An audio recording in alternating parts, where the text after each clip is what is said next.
Ladies and gentlemen of the crypto space, we're live on Wednesday, July 3rd at 12:46 p.m. I'm running out of topics to talk about as we linger in this period of low volatility, relatively low volatility, because if you think, 64,000 to 59,000 is high volatility, you may not remember 2020, may not remember 2016, 2012, 2013, the volatility is relatively low. And that's for a variety of mechanical reasons, and that's for a variety of macroeconomic reasons. But how much could you talk about particular protocols? Like you're talking about protocols, and are you flip-flopping? Like, is this a better investment than this? Is something else better? Are you doubting your due diligence capacity? Or you need to reinforce and strengthen and your capacity to identify what is and what is not a good investment. You need to have very strong feelings about position size. What is a good size?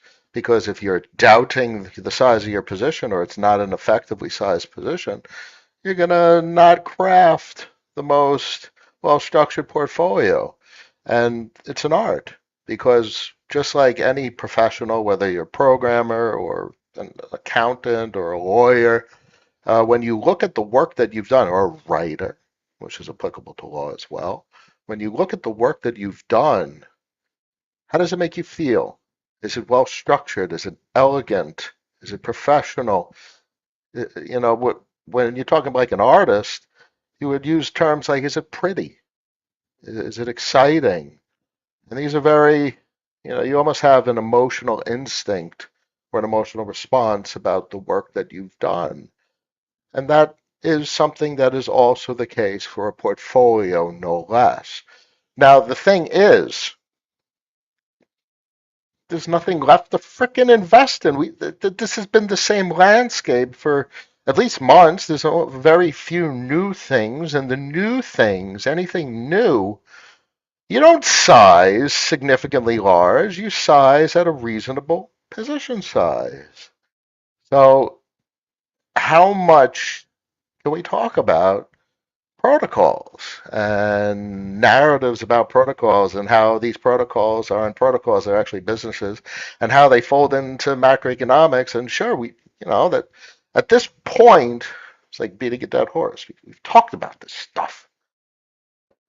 So what do I do to pass the time?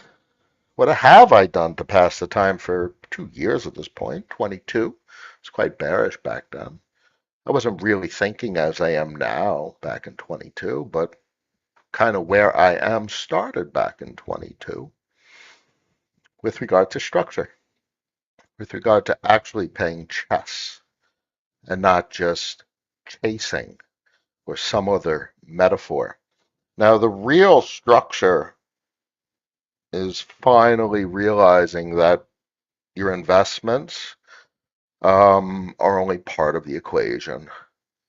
Actually, relatively not small, but certainly not insignificant, but only a part of the equation because there's ancient history that goes back literally to 1776 and earlier.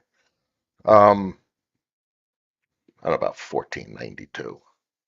Yeah, I guess it does. It goes pre 1492 because we're going back literally to Britain and common law and how common law in the US started from Britain and how it evolved, continued to evolve and become distinct in the United States.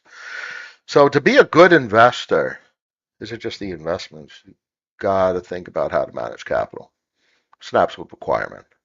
Because if you're just buying shit by default, it gets lumped into the personal category. Now, over the last couple hundred years, well, more specifically, since 1913, the income tax was created, poof, by the United States government. Personal taxation, personal rules regarding capital management changed. The rules are there, and that is what I stare at day in, day out. And Cornell has a nice listing of many rules and chapters of IRC code and IRS rules. Now, at this point, this is what I like to do in my free time. This is one of the key documents that I try and digest as best as possible. This is an IRS rule. This is IRS Rule 03, 31614. And we must truly recognize what the word rule means. This is meaningful. It's very meaningful. This, whether you are consuming this rule or utilizing this particular rule, rules affect your life. What you do when you wake up, what you do when you go to lunch in the afternoon, when you're at work. And it's the most important thing that I could possibly probably encourage for everyone. We all can't be attorneys, but we could play an attorney on TV because ultimately, what's the difference between actually reading it and understanding it? I don't fully digest this new world and how you have to go to school to say you know how to understand something, especially with the likes of this little beauty, ChatGPT, which you could ask pretty much any question to and actually create productive output using and working with. You need to work with it. So you actually have to think about inputs and outputs and you have to validate the work. But the capacity for this little sucker to actually change your life is unquestionable at this point. Oh, wait, I'm not even showing it because I'm showing this screen. Here, I can show you. Just go to the web version. I have the desktop version. But this little thing changes everything. The capacity to have productive conversation with it. Professional conversation that would cost tens of thousands and hundreds of thousands of dollars to do with accountants and lawyers. How to read a law document. Ask it questions. Learn these things. They've learned the concept of semantics. Every word has meaning. And look, how to read a law document, great.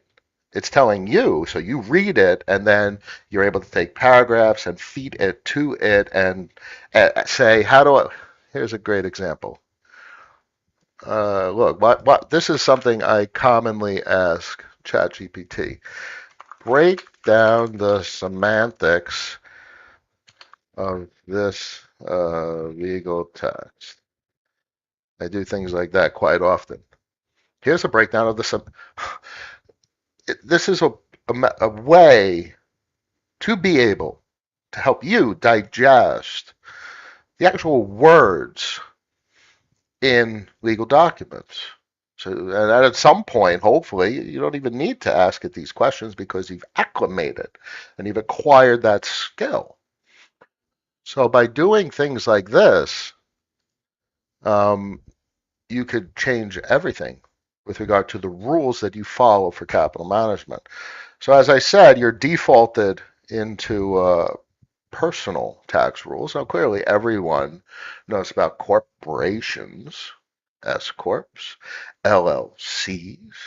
Now, put it simply, my general sentiment at this point is they are a pain in the ass, particularly with regard to reporting, particularly with regard to documentation and also the rules related to accounting and taxation, no less.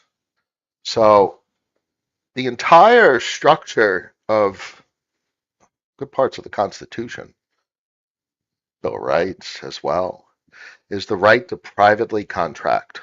Like you write, what does that mean? That means you literally go to docs.google.com, you create a blank document, and this is a new contract.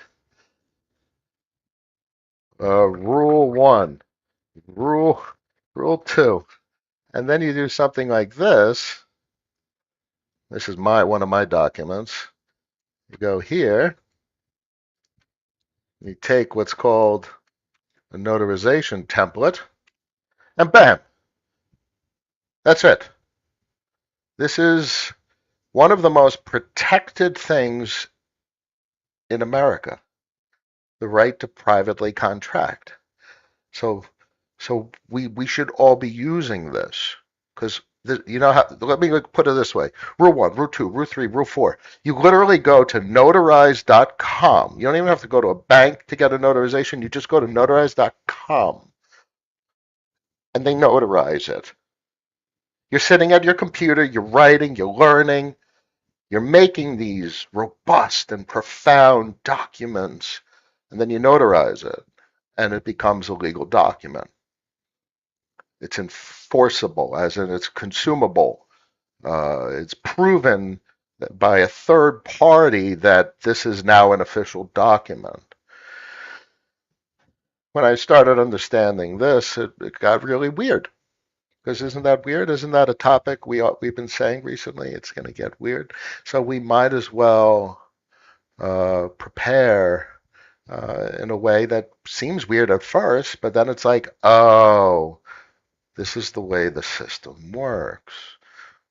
There are those that understand the rules and those that don't.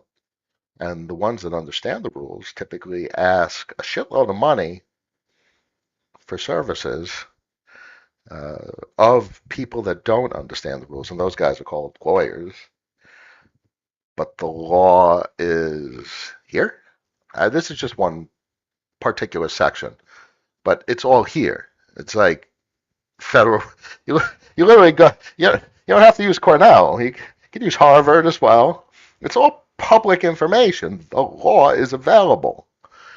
Uh, and you don't have to look for procedures and stuff like that. But what I'm most interested in is like IRC code. Oh, snap, we're in capital management, and I'm interested in Internal Revenue Code, IRS rules. Read the rules. And if you don't understand something, ask ChatGPT a question. As I said, this is one of the most important rules. You can literally go like this. Select all and go here and summarize this in 5 bullet points.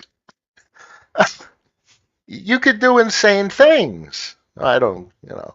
Now look, and this, and then you break it down. Then you go into subparagraphs, and you find the things you're looking for to tell a story.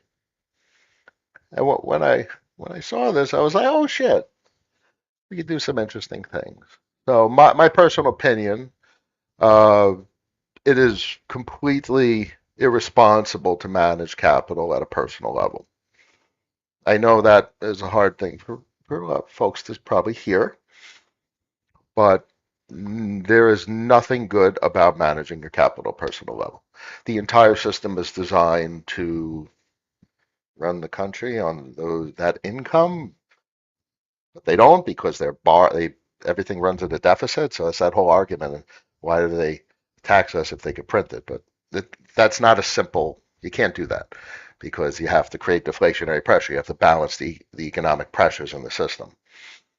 But they're in a deficit because they have to export collateral because collateral is in demand, and they're exporting. I don't know.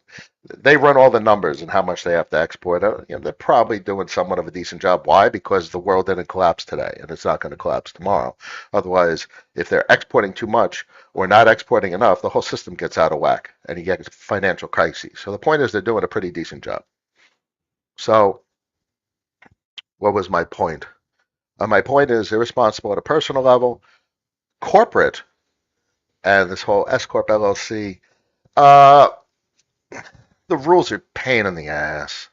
Meaning you can do a lot of the things that I do with a corporate implementation, but the reporting is a pain in the ass. 1, 2. The real estate boys love that shit.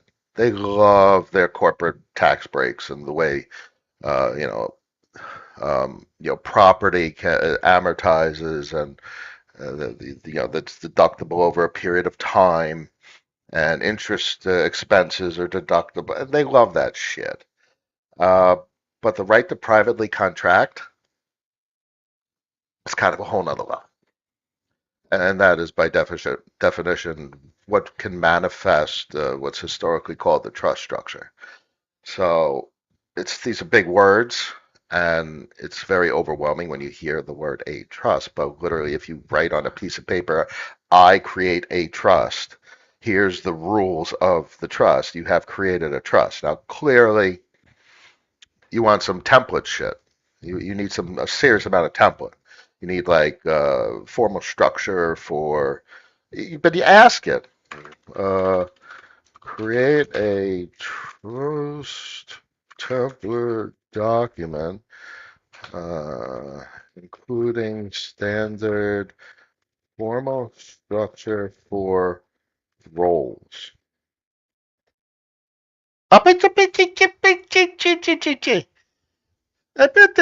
Okay, look. You don't understand something? You ask it. Fill in the blanks. It's literally fill in the blanks. Now, obviously, you need to do more due diligence than just AI. Find uh, publicly available existing references. And it's like search the internet for standardized bus structures. Oh, look, it's searching the internet for templates. Here, watch this. Watch what I'm going to do now. Okay, look. Now that we did that, compare your template to the retrieved standardized templates and produce a superior implementation. Interesting. You don't even have to fix the damn typo. Oh, my goodness. You literally just did 10 grand worth of work with an attorney with a couple of prompts and then make it better and make it better. And over the next 6 months, imagine how much better it would be because that's called the iteration process. Interesting, huh? So I hope that helps. That was a thought, and clearly, this is my primary, well, one of my primary documents. It's about 24 pages worth of rules, and these rules follow a whole lot of rules. So I created rules that are compliant and respectful of status quo rules of the IRC, of the IRS, of the UFIPA, the UPIA, the UTC, and precedents. Because you could go to ChatGPT and find me a case that sets a precedent for, I don't know, I'm just going to do this, X, Y, Z. And you can do court case research. That's what a paralegal does. Holy crap. You know how much those paralegals get paid? How much the attorney gets paid and how much the attorney charges you so he could pay the paralegal to do this. Become whatever you want to be. I kind of, when I say something like that, I think of my kids. It's like, and we're entering a world where you could be whatever the hell you want to be. Now, clearly, you're not going to be a brain surgeon. Me and my wife were actually talking about this the other night. You're not going to use AI to be a brain surgeon because you actually have to do it to have experience.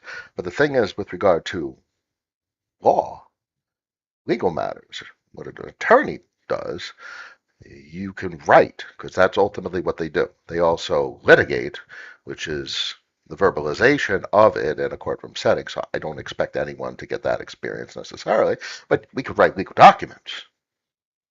And they could be just as professional as what an attorney is capable of producing.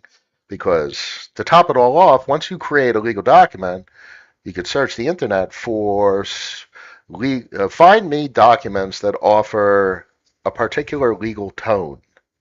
And now ChatGPT has a reference for legal tone. And it's like, restructure this paragraph with this particular legal tone. So at the end of the day, what you end up creating is literally some shit that is a very professional legal document. I would offer one other thing on this topic, and then I'll go through the comment list. Novelty. Where the hell is it? Novelty. So this is a very interesting section, particularly because of the business that I created. And it has to do with what's called the economic substance doctrine.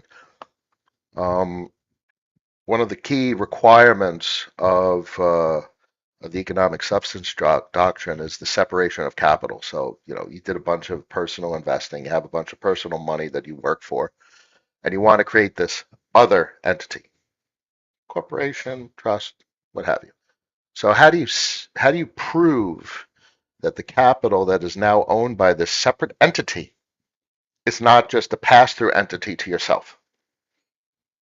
You have to prove that this entity cannot just give it back to you, cannot just do whatever you want, and then it's just the same as you. It's just an extension of you. So there's something that was offered by cryptocurrency technology starting in 2020, which is literally 4 years ago, which is literally brand new, that changes everything. And that's the locked asset. You'll find folks that are very critical of locked assets. I talk very positively about it, especially because of this reality. A locked asset is provably, technologically, that capital cannot be returned to you. Folks may be afraid of that because they're like, oh, what happens if the market goes up a lot and I don't get to capitalize and sell it? I don't get to sell the top.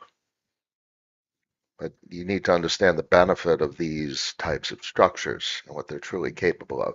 And look, as you can see, I already have a section about the Chevron overruling by the Supreme Court, which is very significant. It means it's just crazy significant. Anyway, so point being, a locked asset provably allows you to be compliant with very critical historic precedents with regard to the economic substance doctrine, which is quite extraordinary. It changes everything. Because before that, it was you had to take it for granted or you had to believe it. It's kind of like when you get into an accident and the police officer shows up and you got damage on your front end, but someone else backed into you. And then that person says, no, they rear-ended me. So it's a he said case. It's someone has to be taken at their word. But if you're driving like a Tesla or have like a GoPro, yeah, it's irrelevant. It doesn't matter. The technology shows you exactly what occurred, so it doesn't matter what anyone says. So that changed everything. And so does the locked position in a smart contract. It changes everything. It is it alleviates all ambiguity associated with the fact that that capital can no longer be returned to the original donor, as it's called. Hope that helps. Um, Leave this up as I go through some comments. You guys are welcome to ask any questions. I'm happy to talk about this stuff. This is some serious stuff. I go through literally IRC codes, section 13, state statutes. Here's IRS Rule 03 31614, and it draws conclusions. And it's just straight up, for a while, I haven't shown anyone all this stuff, but I show folks on Discord. But I'm at the point where it's like, this is just obvious stuff to me because I understand it and I've done my due diligence. But at this point, it's like people could see it. It's all publicly available information. There's nothing private about this statutory analysis. Clearly, it's a statutory analysis because of my brain and my use of technology to enhance my productive capacity. But I feel comfortable at this point. Like, this is just the way it is. This is the rules. There's nothing questionable about it. There's nothing controversial about it. There's literally just the facts and what do they call it, the facts and circumstances of our reality as persons in the United States, and that's where I'm at. Like, I have a conclusive authority because of and this, and I state these things. That's just the rules. These are the rules for my business.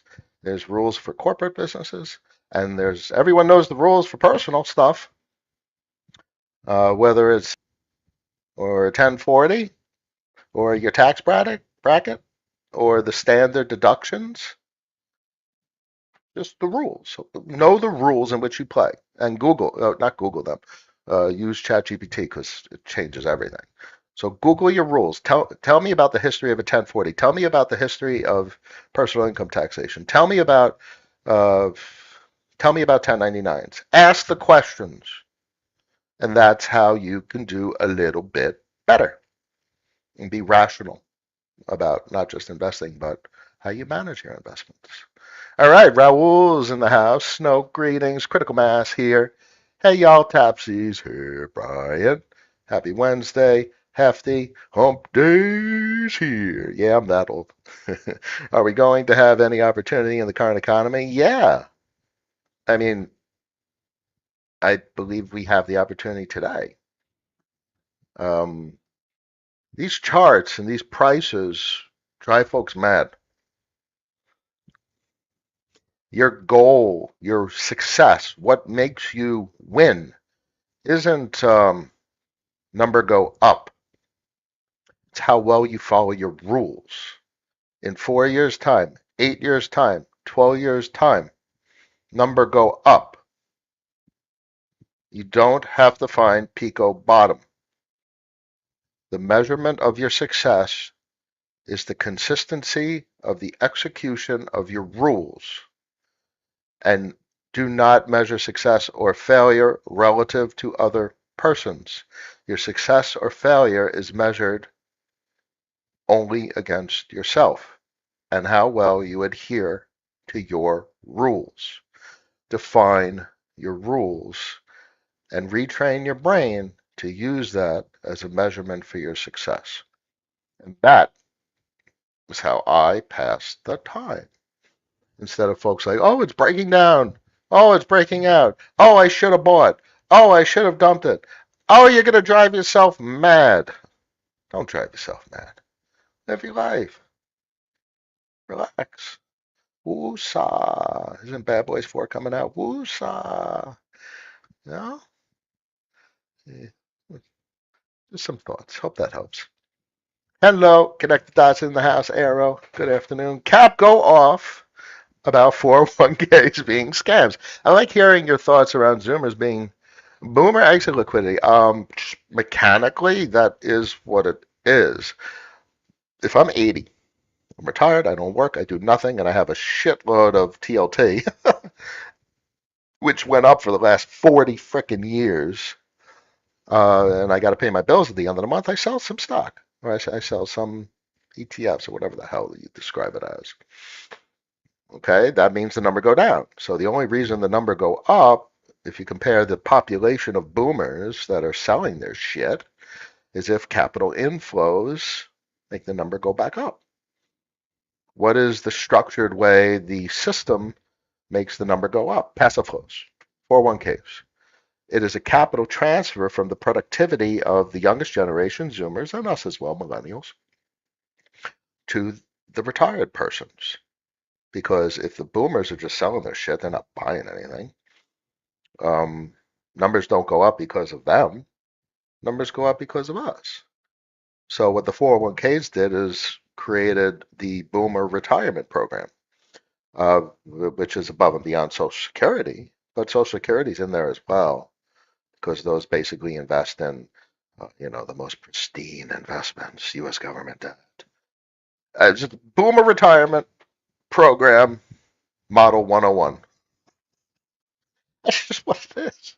I I don't even have the energy to yell about it anymore. It's just Isn't it obvious that's mechanically what it is? That's what a 401k is how do you finance the oldest generation's retirement?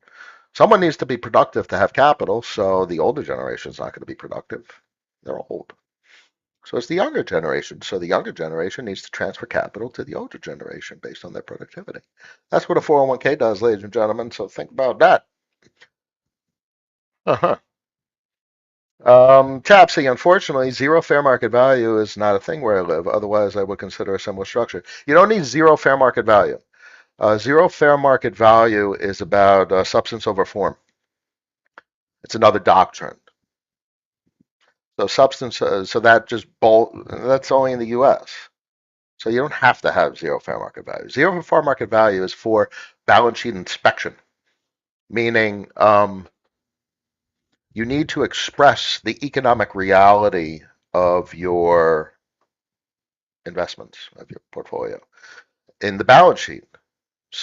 And like it's like Trump getting in trouble for making his properties worth 10 times more than they are and stuff like that.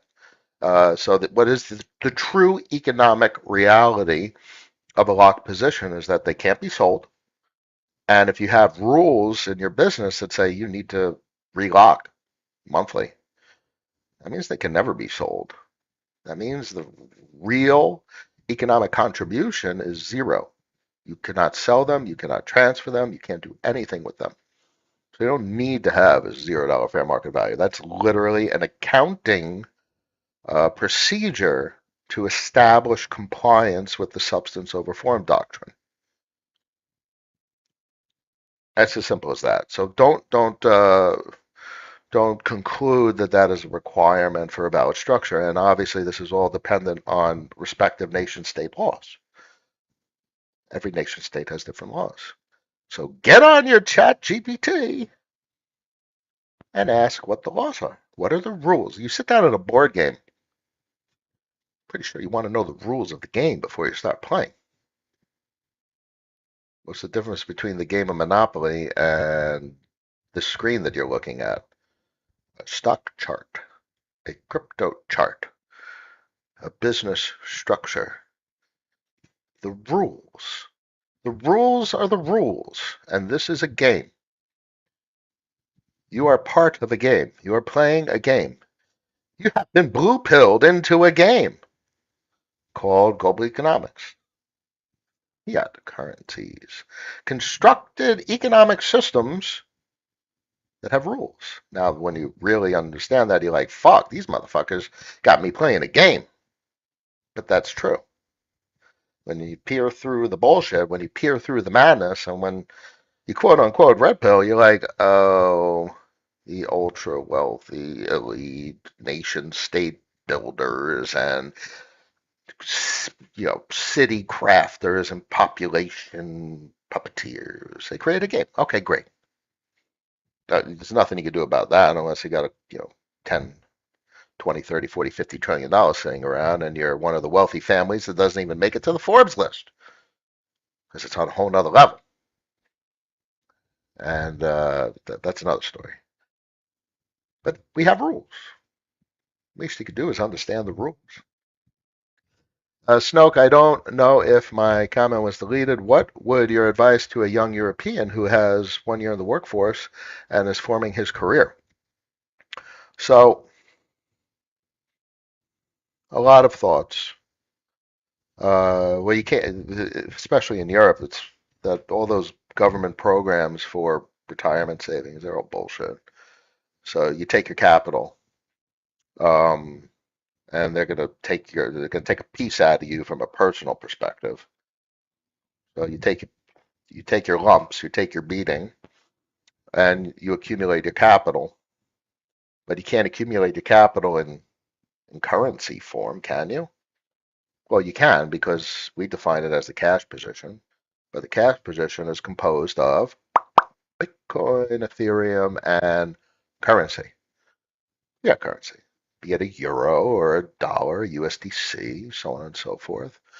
And you need to respect FX market. So unfortunately, the reality is it's absolutely imperative to really start young with capital management and the education thereof. Work. There's all the honor in the world about having a career. I still have my career. I still have my day job. I just finished a very profound piece of code. I wrote a fair amount of code over the last couple of days. Boop, boop. Clean up some imports. So I wrote this really cool architecture for this product I work on. So in Android, you have activities and fragments, and I wrote this really cool, like not a fragment wrapper, but basically it turns out to be like an interface implementation, and our services are able to tell us what to pull up, and we do that in this provider manager implementation. So ultimately, it literally just correlates a particular uh, type to a particular implementation. And it automatically does the fragments, it automatically organizes them, it literally does everything in an automatic fashion. So what's my point? My point is, I've been doing this for 15 years. Clearly, it's some fancy shit. Even I think it's some fancy shit. It's pretty cool. Um, whatever you do, Snoke, be your best. Oh, you don't see my code. Damn it. I should. Let's see if I could just stop sharing, present, share, entire screen. Oh, you guys didn't see my code. So everything I said is applicable to this. Um, be the best. You're, if you're mopping floors, do it dancing. Be the best. And that's how you get ahead. And if you're 18 and you don't go to college and you're able to save up 100,000 euros or $100,000 by the time you're 20, 21, 22, I've shown some calculations where you're pretty damn good by the time you're 32. Everything changes when you're young, where the equation changes when you're young. So much time is on your side. So keep doing what you're doing. The hardest thing for kids is they're like, you know why so it's obviously complicated why kids are going through crisis right now, opportunity, but the opportunity's there. Probably the crisis in some regards is the adults are not smart enough to be able to explain why and how the opportunity is still there. Because as we get older, uh, there's a larger pardon my politically incorrect terminology, but there's a larger retarded adult population. Retarded with regard, in a very politically correct use of the terminology, they are inhibited. Their capacity to understand the system is held back. That is, by definition, the verb retardation. They are held back either because of physiological concerns, which is fine, or by choice. A person can self-retard themselves by not asking questions. To move forward, we need to ask questions. And fortunately, now we have AI to ask questions too. So I was in college and I used to ask my teachers questions. I used to go to career counseling and stuff like that. And now this changes everything. Changes everything. Because you could ask anything. And it has access to every piece of information you could possibly imagine, including rationale and logic and reason. Changes everything. So pull yourself forward. Do not self-retard. It doesn't have to be a derogatory word. It's actually a very meaningful word. Anyhow, hope that helps. Diego, I did not get a V in airdrop because I did not lock by May 31st. I literally locked on the 20th. So I'm quite salty about Scroll and Nuri that I don't have exposure to it. Whatever. I think Linnea is more interesting anyway with the consensus narrative. I mean, consensus is literally Ethereum. So that's Linnea. So much more interested in Linnea as compared to Scroll. And it's the same tech. Both are ZK. Huh. Snoke, I'm trying to save the majority of my salary and learn how to invest in markets really work. A very simple reality to markets.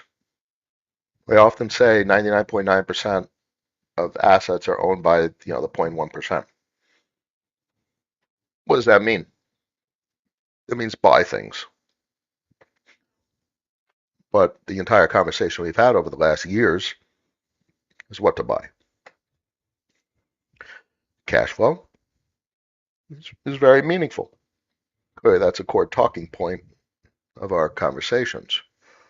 Collateral is a much more recent part of the construct that we discuss. Something like this. Collateral. So collateral is not an investment. Bitcoin and Ethereum are not investments. Oh shit, the captain said my Bitcoin is not an investment. What the hell is this captain guy talking about? I define my rules. I live in my own world. There's a little world in here. I play by my rules. I don't need someone else to define shit for me. This is what I define. Collateral is not an investment. Bitcoin and Ethereum are not investments. It's collateral. You're messing up if you're spending your collateral. Now, clearly, there comes a point when you respect the FX markets, and we'll have to refine this story as this cycle proceeds into 2025. When do you convert your collateral into fiat currency? At some point, the dollar appreciates compared to Bitcoin. When Bitcoin's going down, the dollar's going up. So, for instance, the dollar went up 300% against Bitcoin in 2022, 2023. That's a lot of appreciation. So why would you hold Bitcoin if the dollar is appreciating compared to Bitcoin? So these are interesting questions. We'll revisit this topic about how to manage the cash position. Let's hold the Bitcoin and the Ethereum and watch it go down in price relative to the dollar. One Bitcoin is one Bitcoin. Isn't that interesting? I agree with that. So you have your Bitcoin. It deflates, it'll reinflate. It deflates, it'll reinflate. Now I sound like a Bitcoin maximalist. Oh shit, that is something I've been talking about. How I'm basically a Bitcoin maximalist with regard to cash, which is a collateral, which are assets that have a degree of moneyness. When your collateral is depreciated, you can borrow less because you have a lower potential. You don't want to mess around with the health factors and risk liquidation. You borrow less. So when there's austerity, the only time Bitcoin's coming down is when there's austerity. You spend less. If you can borrow less, you spend less, you invest less. If you have less income, you can spend less. And when the economy is growing and your collateral is appreciating, you can borrow more, you can invest more, your cash flow is more. Okay. So the point, I guess, in that regard is depreciation isn't what people think it is. It drives them fucking nuts. And your total net worth means shit. It's going to drive you absolutely nuts.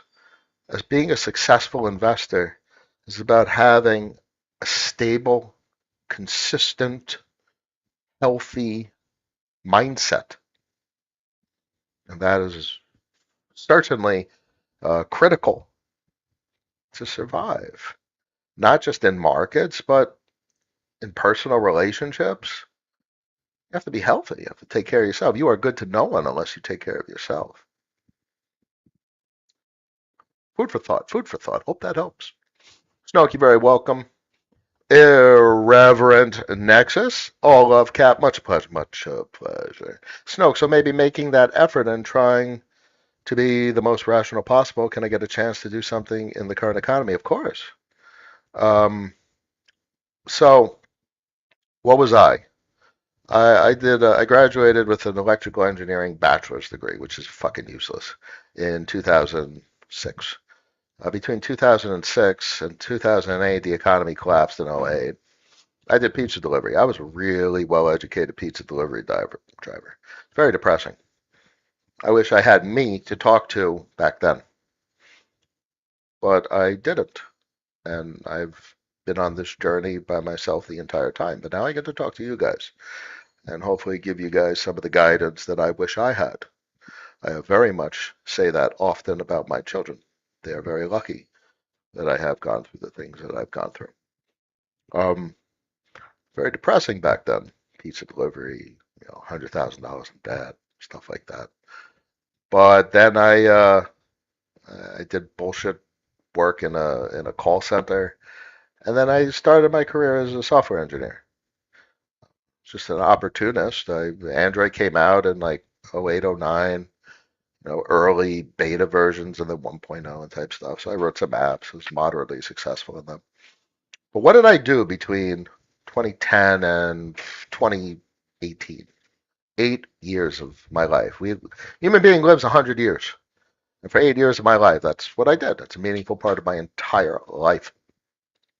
I worked in New York City. I lived on Long Island. And I traveled an hour and 45 minutes each way for the majority of my career. I did live in a small town outside of on Long Island. It was like 40-minute commute each way, which anyway, that was a good experience. But an hour and 45 minutes each way. I worked out on Wall Street, Brown Brothers Harriman. Um, I saw back in '09, '10. There was what were those protests called? It was like there was something about the 1%. I don't remember, but that was Trinity Church. That was an interesting time. Anyway, point being, what did I do between 2010 and 2018? Fucking hustled my ass off, and it was nothing personal. It was only business, and that was something I learned after my second job ish. Uh, you get a job, you hustle it. You do your job, you do well. You're not staying there. You find another job. Add to your resume. Resume, resume, new job. Resume, resume, new job. Resume, resume, new job. You keep doing it and you leave. There's no loyalty. No loyalty. Don't do it to yourself. That's not the world anymore. No pensions. There's none of that shit. Add to your resume, you get a new job. If they say, why did you leave so soon? I learned a lot. I did a huge amount of work. I could do so much more for your company. And I'm interested in growing my career and doing exciting things for you. And you take a new job. And that's why you left. You left because you can do better. And maybe you want to phrase it and be considerate that they may be worried you'll do that with them. So be considerate of that perspective. And do it, and then do it to them. No loyalty. Nothing personal. Just business. Now, frankly, as I've gotten older, I don't agree with that anymore with my current company. I'm quite comfortable, and I do lovely work for them. I showed you the code, and I'm very proud of what we've done. But I'm also in a very different place mentally and a very different place financially, and I could afford to be complacent with regard to my career because I learned a long time ago, 4, 5, 6 years ago. You will never get to your goals and expectations just by work. Yeah, max the shit out of your work and your professional career, but you have to manage your capital even better. And that's the only way you will ever get to where you want to be. Max out your career and take capital management take it seriously, which very much means number doesn't mean shit. What matters is you buy it as cheap as fucking possible. Optimally, it pays you, and then you manage it according to your rules. And then let time do the rest. 4, 8, 12 years. That's it. That's the equation. Why? That's always been the equation. It has always been the equation since the beginning of time. It's programmed into the system. Hope that helps. Um, Snoke, amazing. Thank you. I appreciate the kind words, Snoke. Snoke, I don't I don't really catch all the things that you're talking about, trustee entity, but it sounds amazing. A world to learn. That's it. That's the biggest takeaway. And obviously, you could replay the stream, but the biggest takeaway is a world to learn of, and now we have the tools to do it. You literally could ask it anything, including physiological diagnoses. Like I had some red eyes. I'm like, what the hell's going on? Trust management principles. I don't know. I have full conversations about it. All you have to do, you drop your entire document in it and ask it a question. It's literally like an attorney to talk to. It's really, really weird. Snoke, what do you think about John McAfee? John McAfee was brilliant, exuberant, clearly liked his substances, which is not necessarily a bad thing. Um, does play into like trustworthiness and not with regard to what he was talking about, like just personal character and like would you drop your kids off for him to take care of them type shit. So he was questionable in many regards, but not with regard to a lot of the things he said about the system. Um, I'm not too big into conspiracy theories because I don't think a lot of conspiracy theories are actually conspiracies. I think they're just what actually occurs in the system and they quite make sense. What are you going to do about them is another story. So I very much enjoyed his conversations. I enjoyed his personality. And probably the best thing we could say at this point is I miss him. I think he was significant. And that's about it. There are some comments and questions in here from X or YouTube. Otherwise, we're going to wrap it up in a couple minutes. Raul, is yen intervention a false bogey, or will it have an effect on increasing liquidity? Sorry if you already answered. So the big takeaway, okay, so the only way mechanically for this chart to stop going up is for the interest rate spread between the US and Japan to narrow. It won't. If they cut rates 25, 25 basis points, 50, 70, it does nothing. There's still so many points in between. And clearly you have to account for, you know, leverage and fees. So at some point the carry trade would unwind. Whatever the number is, that would be an absolute disaster for the U.S. interest rates just going up 6, 7, 8, 9, 10%. Um, this doesn't stop. So a good question is, if this is going in this direction, what stops Japan from unloading their U.S. debt? I don't know. But that's, I'm sure, what the economic regulators in the states are thinking about. Because this doesn't stop. There's nothing mechanical that organically allows this to stop. This will continue going higher until something structurally changes. And the only way something structurally changes in the current system is policy. So we'll see.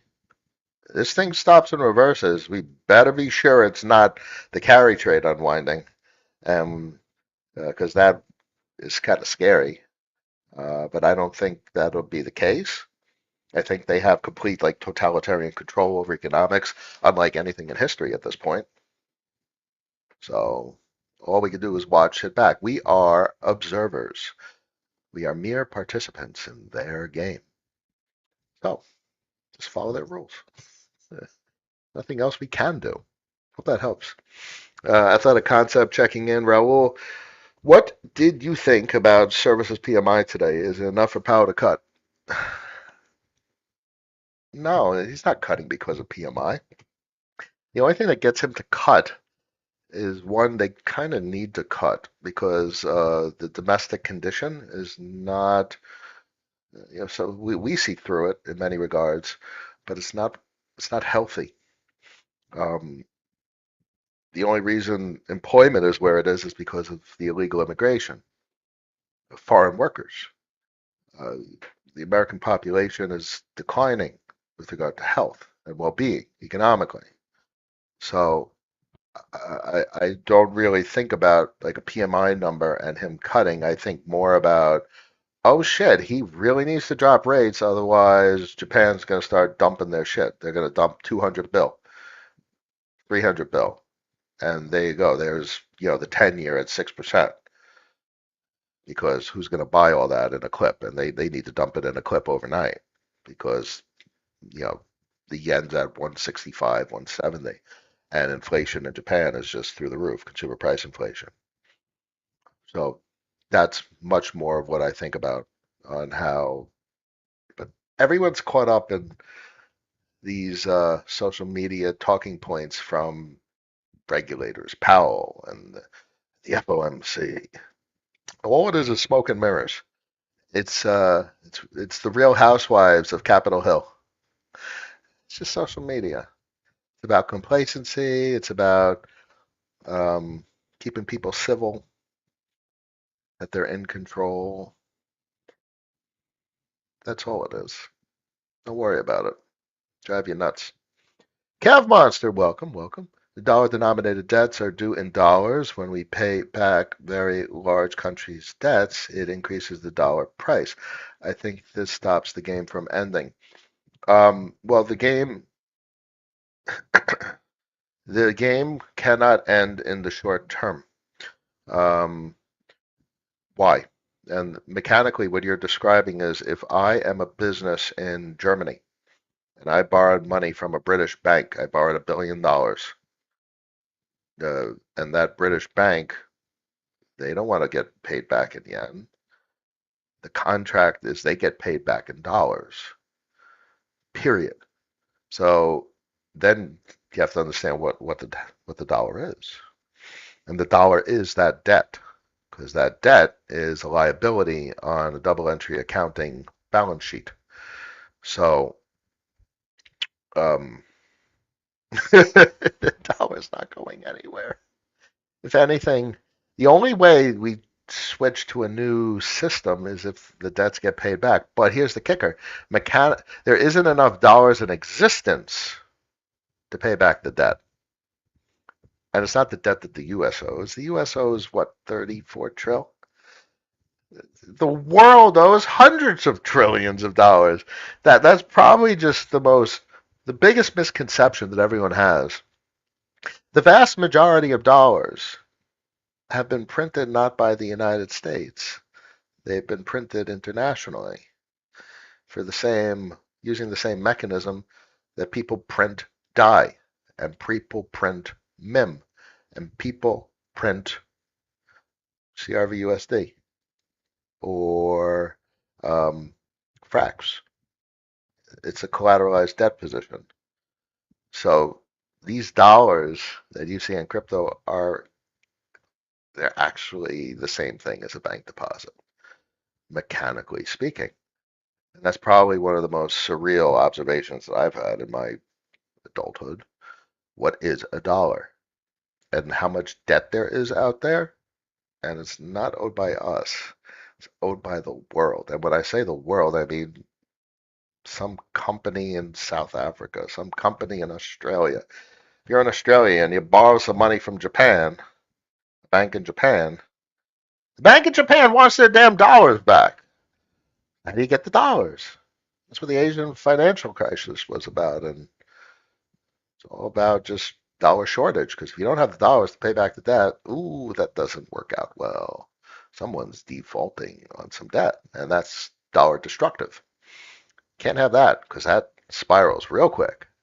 And that's how the system fractures. But then they just rebuild it in they debt jubilee, and then they throw around incentives to finance social civility, as I've said many times. Hope that helps. Feels like March 2023 all over again. Uncomfortable indeed. Find your comfort. Markets look good. Simple as that. Kev Monster agreed. In the short term, it will not go anywhere. Some other country has to be willing to issue all that debt and have a monopoly on violence. Well, that's another story. Uh, yes, that's in some regard mechanically. That's not what ensures the dollar is used in settlement worldwide. What like the U.S. military has nothing to do with a company in Britain saying, "Hey, a company in Switzerland, you're going to pay me in dollars." That's literally or organic choice. That's just market action. It's adoption. It has nothing to do with the U.S. military, albeit there may be sentiment that gives the company in Britain a capacity to feel comfortable saying, "Oh yeah, give me some damn dollars." It's the dollar. That's only part of the equation. So the dollar is what it is because of consensus, by choice, because a company says, "I have a product and I want you to pay me dollars for it." That is what makes the dollar what it is. That has momentum. And that is only part of the equation also, because it's obviously the debt denomination. Every bank and every lender wants to get paid back their damn dollars that they lent. But so it's, as I said, it's also the retailers, the stores, they want to get paid in dollars. The taxi driver wants their dollars. That is what makes the dollar what it is. Not just the military. That's only part of the equation. DA advisor, my friend, thank you very much. I appreciate that as always. Don't tell anyone, guys. Yes, this is the most important stream to watch regularly. Yeah, we talk about rules, talk about regulations, personal, corporate, trust rules. Talk about global financials, macroeconomics. What is the dollar? And then we are like, oh, crypto kind of changes everything because it is making dollars the same way banks make dollars. Hope that helps, ladies and gentlemen. I appreciate each and every one of you that made it to the end of the stream today. 181 of you. Tell everyone to subscribe because we could do a little bit better together. Wednesday, July 3rd at 1:47 p.m. I wish you all a good day. I'll probably see you next week. So stay rational out there in this crazy world, and I'll catch you then. Peace.